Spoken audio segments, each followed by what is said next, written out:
बाद झाला आता. मला कोणाचं काही देखील ऐकायचं नाहीये. खूप झालं आजवर.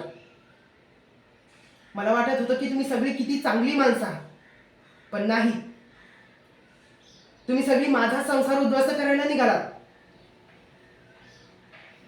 ही आई आई म्हणायची का कैदाशीन, जी स्वतःच्या सुनेच्या जीवावर उठलीये?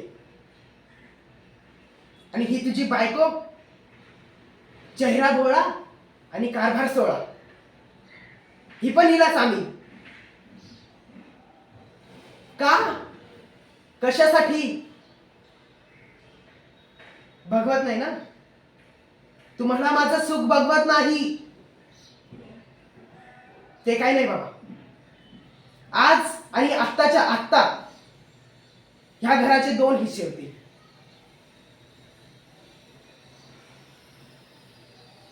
मला माझा हिस्सा हवाय.